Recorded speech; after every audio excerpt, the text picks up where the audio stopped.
Thank you for joining me, Glenora Shipura, on NMH at 1, where we highlight the news making waves in Namibia and beyond, ranging from current affairs, community stories, sports, and economic news.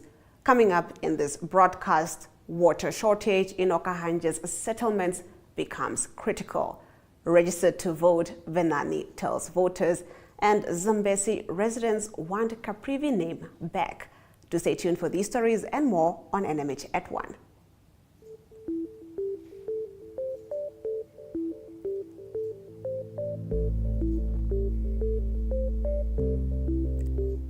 In our midday news update, former Mine Workers Union of Namibia President Ishmael Kasuto has been accused of irregularly withdrawing $250,000 Namibian from a union bank account after he was already removed from his position on the 28th of April. This is according to a statement issued this morning by MUN Acting President Poko Mberiwana. Local stories from across Namibia right after the break. We get into that. Welcome to My.NA Cars, your ultimate destination for everything automotive. I am your host, Diana Master. Teamwork makes the dream work, right? Discover the latest models, innovative technologies, and expert insights from our passionate hosts. Learn essential maintenance tips and get exclusive behind-the-scenes access to the automotive industry. Don't miss My.NA Cars on NTV every Thursday at 2100 hours. Tune in and ignite your passion for automobiles.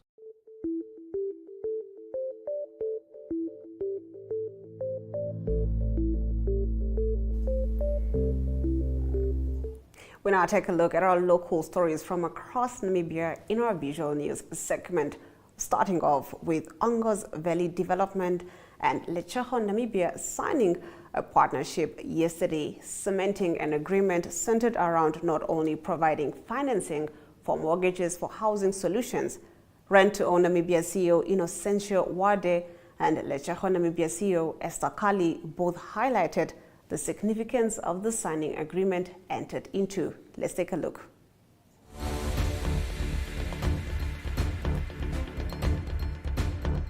Because now we are able to share in terms of all the products that we offer between the two companies. And of course, this is a relationship that from my point of view, I believe will take both companies to greater heights. Now with that, I would like to quickly invite Ms. Esther Kali, the CEO of Letšego, to come say a few words. Today, I'm excited to announce a groundbreaking partnership between Letšego Bank Namibia and Ongos Valley property developers that goes beyond just facilitating mortgage loans. The partnership is about revolutionizing the way we think about housing. In addition to providing affordable housing finance, Ongos Valley is leading the way with a green living property development. This innovative approach is completely geared towards promoting sustainability with features such as recycling facilities, effective grey water usage, and solar energy utilization. The owner of Joey's Soup Kitchen, Johanna Hill, received a donation of 50 tracksuits from a Good Samaritan, which he handed out today in Tulinawa. Johanna mentioned with winter approaching, this donation is going to be very beneficial towards the recipients. Johanna has been operating the Soup Kitchen for 14 years and urges local corporates to help her help the community. Precious Ngitwanapo was there.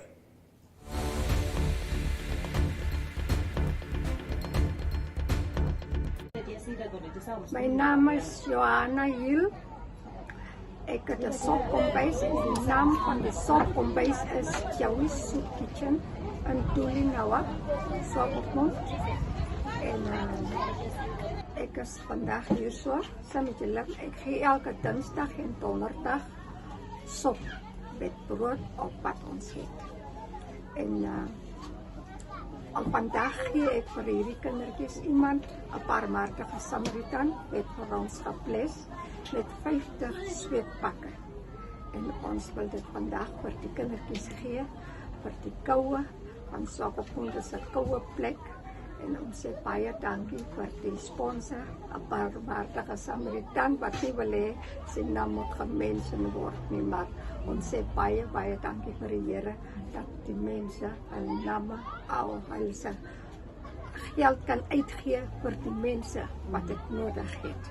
Ons vra die gemeenskap, die winkels, die government, Swakopmund munisipaliteit wat vir ons niks gee nie, om ook hulle harte oop te maak vir die kindertjies, want ons gee baie uit en ek sê baie dankie vir die mense wat my ondersteun en vir ons help om die kindertjies van die strate uit te haal en die kos te gee, want die mense, die ouers werk nie, die ouers kry swaar en dat dit tog in die oë en die harte van die gemeenskap ingaan. Baie dankie. After the break, the Namibian Sun leads us into the newspaper review segment. Welcome to What's Cooking, where culinary passion meets expert insights. Somebody must really want to cook and want to cook good food. Immerse yourself in the bustling world of professional kitchens as top chefs create mouthwatering dishes. Join us for in-depth interviews as our host explores the experiences and expertise of our guest chefs.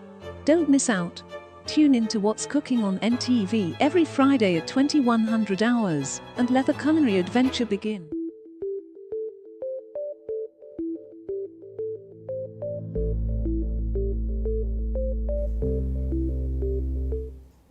Getting into our newspaper review, starting off with the Namibian Sun's front page, which reports that the Oluno Education Circuit in the Oshana region has cancelled its common circuit examinations for May and June due to financial restraints. In a letter dated the 13th of May addressed to all principals, heads of departments and teachers, Oluno Circuit Acting Inspector LV Wapota said the circuit's examination committee resolved that instead of circuit-wide exams, all schools will write school-based tests. Oluno is home to close to 36 schools, 27 of them state-owned. Wapota said all principals and heads of department are to ensure that such tests are of quality. She added that the papers that were set at circuit level are to be kept to be used next year.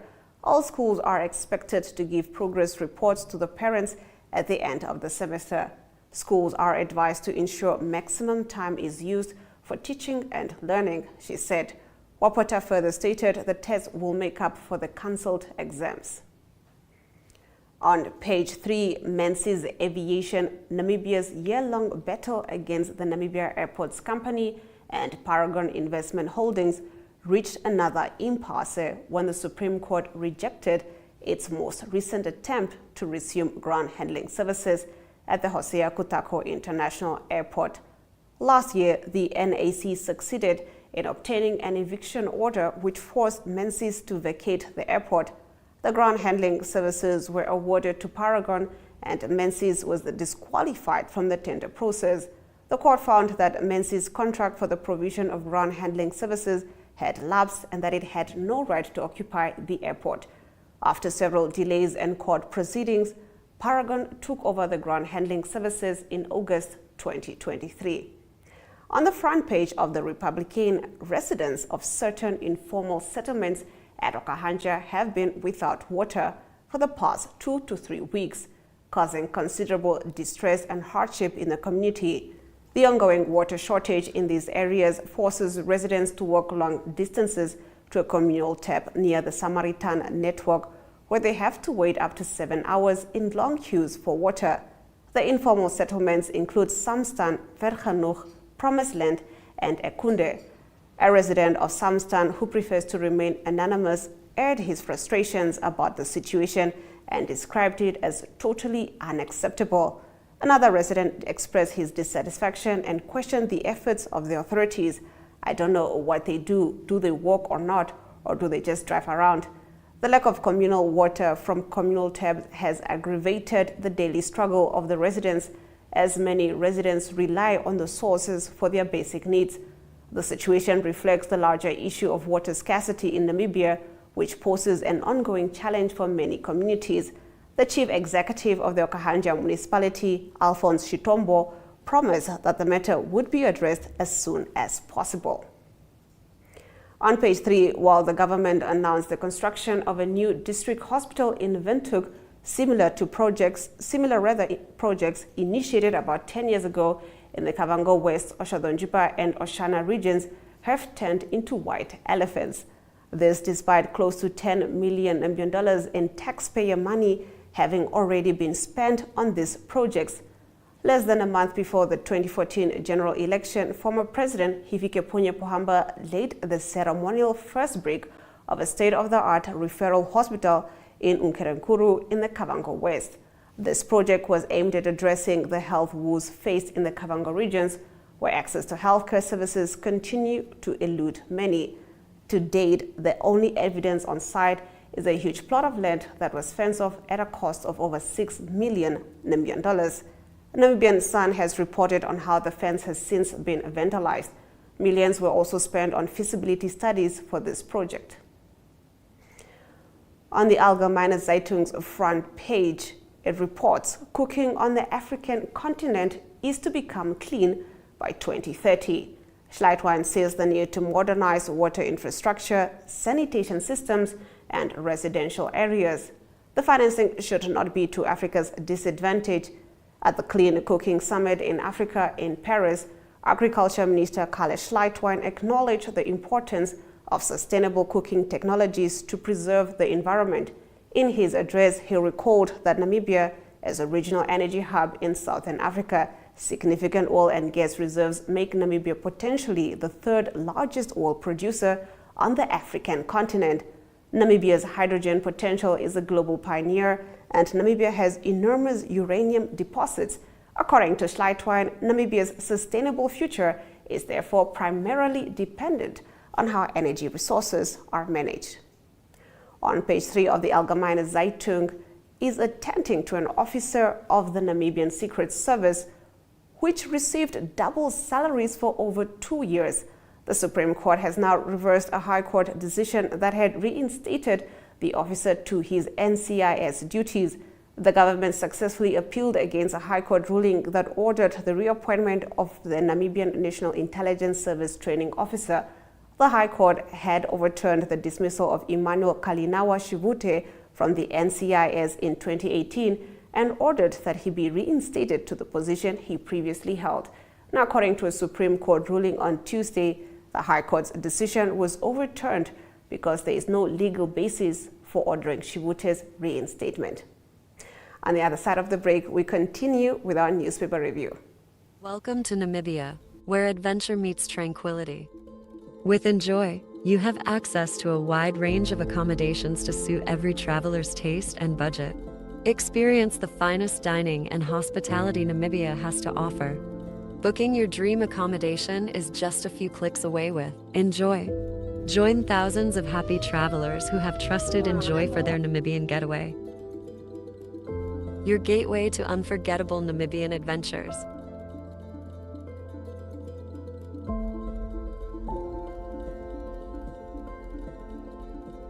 Visit us today at enjoy.my.na.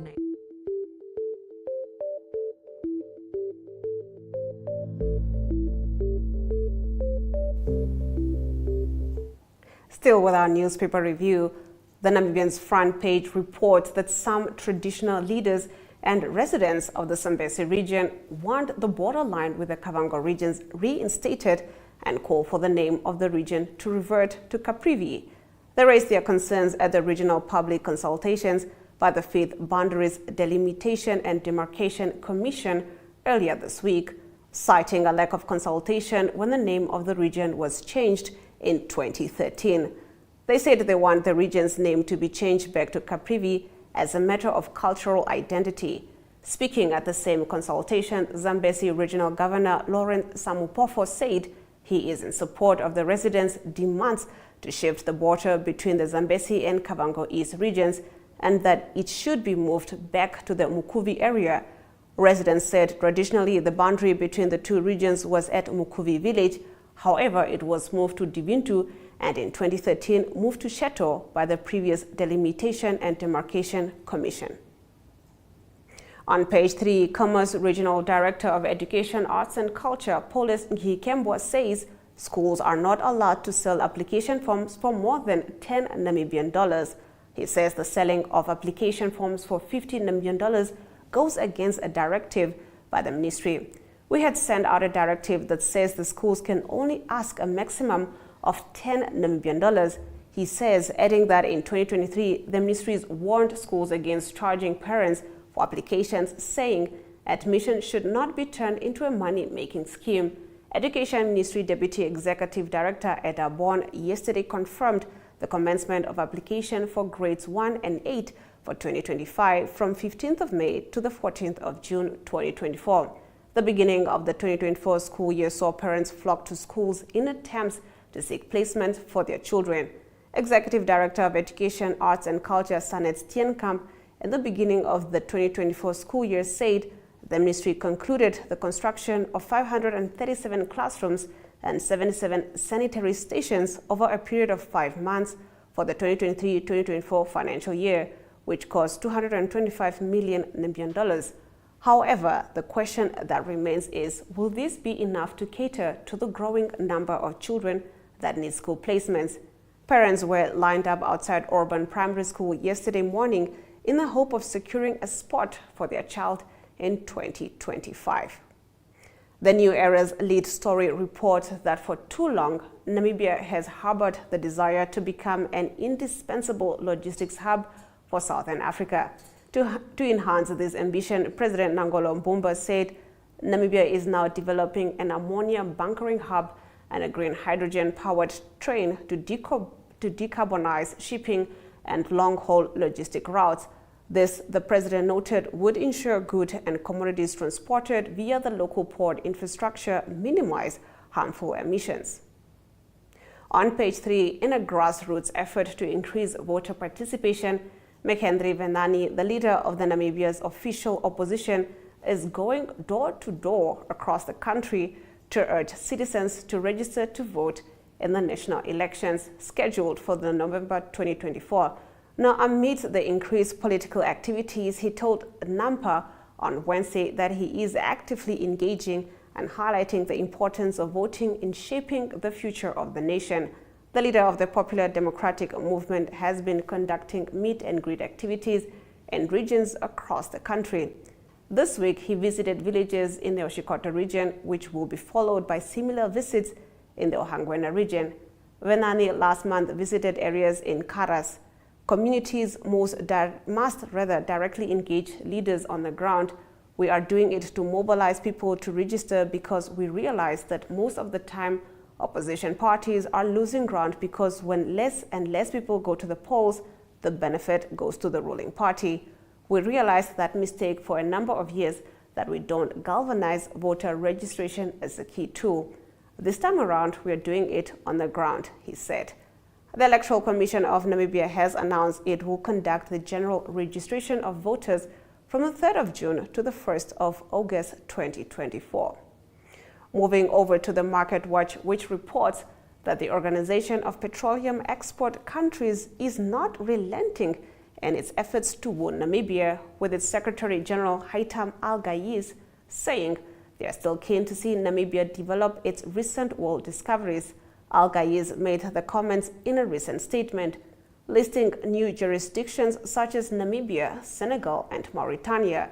He said there was potential for the development of new oil industries in the respective countries. Namibian fishing sector launches Africa's first ocean cluster. An update on this coming up next as we move over to economic news.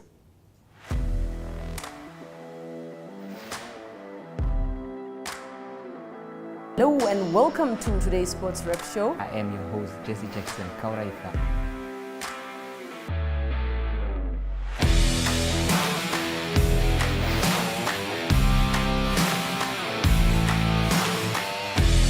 In replay, Namibia, who had won the toss for the first time on this tour. Good day everyone, time for international sports news, starting off with tennis news, both on the WTA for women's and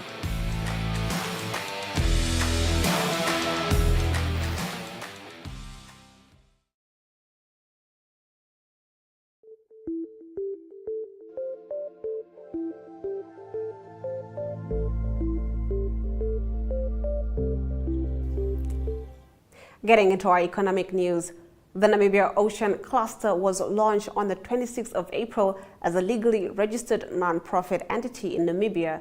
The founding and associate members signed a commitment in January to minimize waste and maximize the socio-economic value of fish harvested from the Namibian fisheries sector.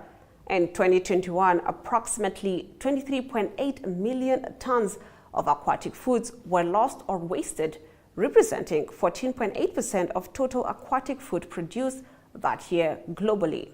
The UNFAO identified reducing seafood loss as a priority action for meeting the Sustainable Development Goal Target 12.3 of halving food loss and waste by 2030.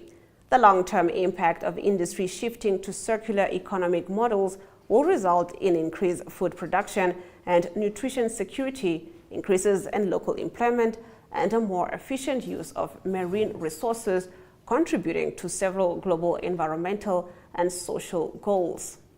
Let's now take a look at our economic indicators.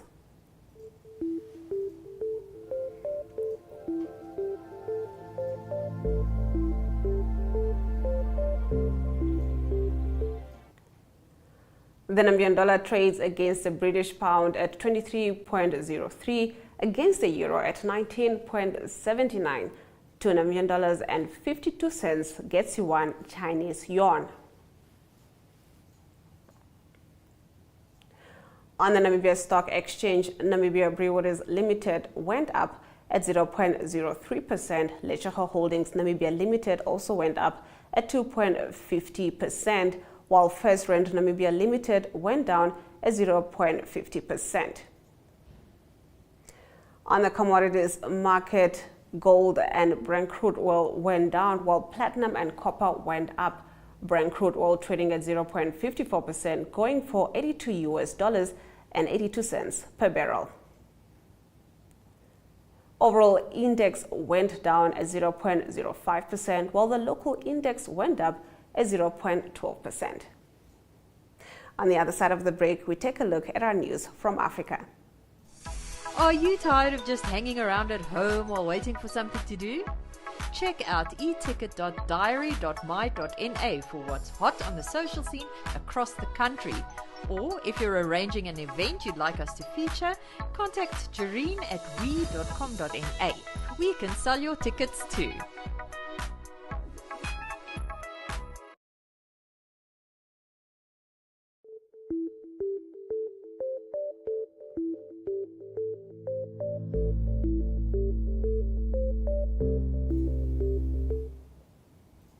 In our news from the continent, at least 11 worshippers have been killed and dozens others injured after a man attacked a mosque in Nigeria's northern Kano state, police say. A man allegedly sprayed the mosque with petrol and locked its doors before setting it on fire, trapping about 40 worshippers, they said. The attack was triggered by a family dispute over the sharing of inheritance. Police say they have arrested a 38-year-old suspect. The incident happened when worshippers were attending morning prayer on Wednesday in Gazewa area of Kano State. Residents said flames engulfed the mosque after the attack, with worshippers heard wailing as they struggled to open the locked doors. After hearing the explosion, neighbors rushed to help the trapped worshippers, local media reported. Rescue teams, including bomb experts from Kano, were immediately deployed in response to the attack, a police statement said. Police later confirmed that a bomb was not used in the attack. The fire service in Kano said they were not called immediately when the fire started, adding that they could have brought the situation under control much faster. Kano Fire Service spokesman Saminu Yusuf told the BBC that they got reports of the incident after locals had put out the fire. On the other side of this short break, we take a look at our international news.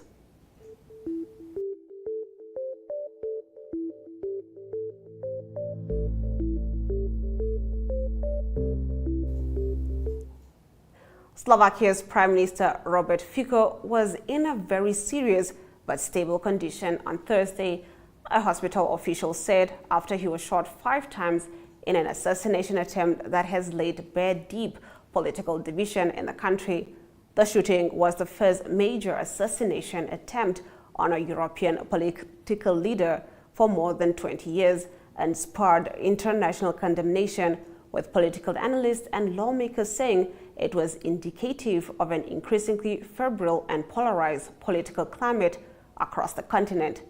News website Tivenovsky.sk reported on Thursday that the police had charged the suspect with attempted murder and that he could face from 25 years to life imprisonment. On the other side of the break, we take a look at our local sports news and international sports news. Welcome to What's Cooking, where culinary passion meets expert insights. Somebody must really want to cook and want to cook good food. Immerse yourself in the bustling world of professional kitchens as top chefs create mouthwatering dishes. Join us for in-depth interviews as our host explores the experiences and expertise of our guest chefs. Don't miss out. Tune in to What's Cooking on NTV every Friday at 2100 hours and let the culinary adventure begin.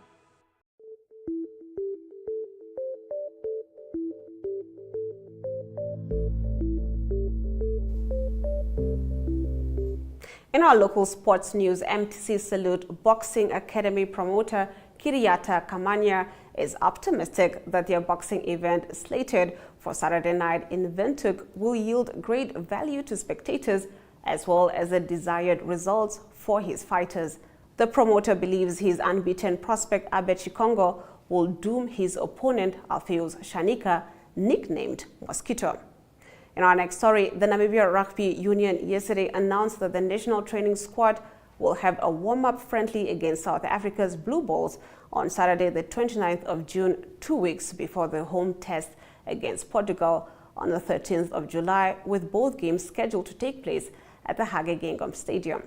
The Namibia under-17 boys football team embarked on a momentous journey to China for their debut appearance at the ISF World Schools Championship held by the International School Sports Federation. We'll now take a look at our international sports news.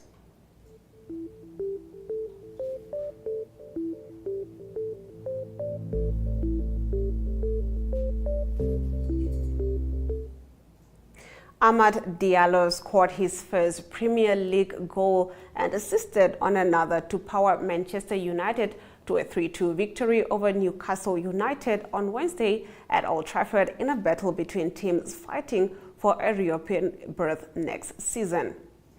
The first official team announcement saw 39 athletes confirmed as part of the South African team that will represent the country at the Olympic Games in Paris from the 26th of July to the 11th of August. 2 more team announcements will take place in the coming months as the final Olympic team takes shape. Following receipts of numerous appeals and information related to the cut-offs to be implemented at the 2024 Comrades Marathon, the Comrades Marathon Association has revised the cut-off times to be applied during this year's race. On the other side of this short break, we take a look at the highlights.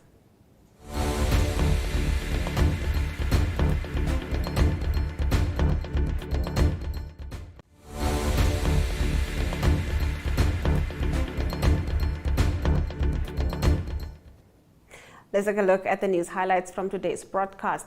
Slovakia's Prime Minister Robert Fico was in a very serious but stable condition on Thursday, a hospital official said, after he was shot 5 times in an assassination attempt that has laid bare deep political divisions in the country.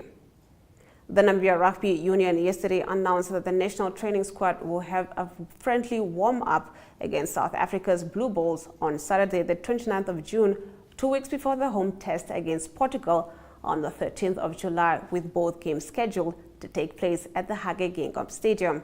And those have been the highlights. Remember to tune in every weekday at 1 p.m. to spend your lunch hour with NMH at 1. From me, Glenn Rashipura, until next time.